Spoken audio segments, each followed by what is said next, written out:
నమస్కారం. వార్తా విశ్లేషణ కార్యక్రమం లైవ్ షోకి స్వాగతం. ముందుగా ఈరోజు విశ్లేషణ. సాక్షి ఆంధ్రప్రదేశ్. మీ డ్రీమ్స్ నా స్కీమ్స్, ప్రజలందరి కళలు మన సంక్షేమ పథకాలతో సాకారం అంటూ విజయనగరం జిల్లా చెల్లూరులో మేమంతా సిద్ధం సభలో సీఎం జగన్ చేసిన ప్రసంగాన్ని ప్రముఖంగా ఇచ్చారు. పైసా ఖర్చు లేకుండా ప్రపంచ స్థాయి నైపుణ్యాలు, ఎడెక్స్ కోర్సులు, సర్టిఫికేషన్లో ఏపీ రికార్డు అంటూ మరో వార్తనిచ్చారు. ఎన్నికల వేళ పవన్ కళ్యాణ్ సంపద సృష్టి, 25 కోట్లతో హైదరాబాద్ మంగళగిరిలో ఇల్లు, ఇంటి స్థలం కొనుగోలు అంటూ స్టోరీ ఇచ్చారు. అంతా బాబు జట్టే, పచ్చకొట్ర వివేక హత్య కేసులో చంద్రబాబు స్క్రిప్ట్ ప్రకారమే దుష్ప్రచారం చేస్తున్నారంటూ వార్తనిచ్చారు. వాలంటీర్ చెప్పిన వారికి ఓటేసేంత బలహీనంగా ఓటర్లు లేరని హైకోర్టు వ్యాఖ్యానించింది. సాక్షి తెలంగాణ. 2 అంకెల బలం, కేవలం కమలం టార్గెట్ 10 నుంచి 12 లోక్సభ స్థానాలు.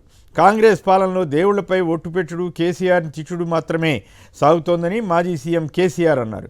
ఆగస్టు 15లోగా రుణమాఫీ చేస్తే బీఆర్ఎస్ పార్టీని రద్దు చేస్తారని తెలంగాణ ముఖ్యమంత్రి రేవంత్ రెడ్డి సవాల్ విసిరారు. తెలంగాణలో రానున్న 2 రోజులు వడగాల్పులు వీస్తాయి. ఈనాడు ఆంధ్రప్రదేశ్లో యథాప్రకారం ఐపీఎస్లు బదిలీ అయితే జగన్ భక్తాన్ని యాడ్ చేసి పచ్చి అబద్ధాలని, మోసపూరిత కథనాలని ఇచ్చింది. అయితే దేశం కోసం మా అమ్మ మంగళసూత్రాన్ని త్యాగం చేసిన విలువ మోడీకి తెలియడం లేదా అని ప్రియాంక గాంధీ ఆగ్రహం వ్యక్తం చేశారు. ఈనాడు తెలంగాణ. కేజ్రీవాల్ కవిత జ్యుడిషియల్ కస్టడీ మే 7వ తారీఖు వరకు పొడిగించారు. మోడీతోనే దేశాభివృద్ధి అని విదేశాంగ వ్యవహారాల శాఖ మంత్రి జయశంకర్ అన్నారు. మళ్ళీ ప్రజలు మోసపోవద్దు అంటూ మాజీ మంత్రి కేటీఆర్ అన్నారు. నేటి నుంచి కాళేశ్వరంపై న్యాయ విచారణ. నమస్తే తెలంగాణ. దేవుళ్లపై ఒట్టు, కేసీఆర్పై తిట్లు, ఇదే నా పరిపాలన అంటే అంటూ కేసీఆర్ రణగర్జన చేశారని పత్రిక బ్యానర్గా ఇచ్చింది. ఏపీలో జగన్ గెలుస్తాడని మాకు సమాచారం ఉందని కేసీఆర్ వ్యాఖ్యానించారు. నేటి నుంచి KCR road show. Andhra Prabha. Star క్యాంపెయినర్గా తమిళసై, తెలంగాణలో బీజేపీ అస్త్రం.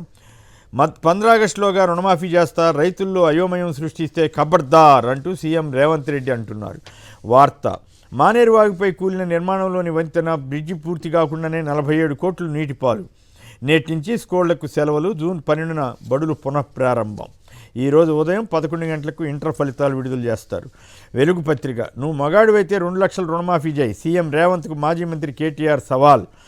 15 ఆగస్టులోపు రుణమాఫీ చేస్తే బీఆర్ఎస్ను రద్దు చేస్తారా అంటూ రేవంత్ రెడ్డి ప్రతి సవాల్. హిందూ. కరోనా కాలంలో పతంజలి అడ్వర్టైజ్మెంట్లు ప్రకటనల కేసులో విచారించిన సుప్రీంకోర్టు క్షమాపణల యాడ్స్ వేశారని రామ్దేవ్ బాబా వేశారా అంటూ రామ్దేవ్ బాబా బాలకృష్ణను ప్రశ్నించింది. పోర్న్ స్టార్తో ఒప్పందం, ఇదే కుట్రే, ఎన్నికల మోసానికి పాల్పడ్డారంటూ ప్రాసిక్యూషన్ బలంగా వాదిస్తోందని కథనాన్ని ఇచ్చారు.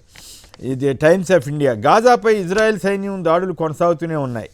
డక్కన్ క్రానికల్. వేలం ద్వారా మాత్రమే 2G స్పెక్ట్రమ్ కేటాయింపులు జరగాలంటూ 2012లో ఇచ్చిన తీర్పును సవరించాలని కేంద్రం సుప్రీంకోర్టులో కోరింది.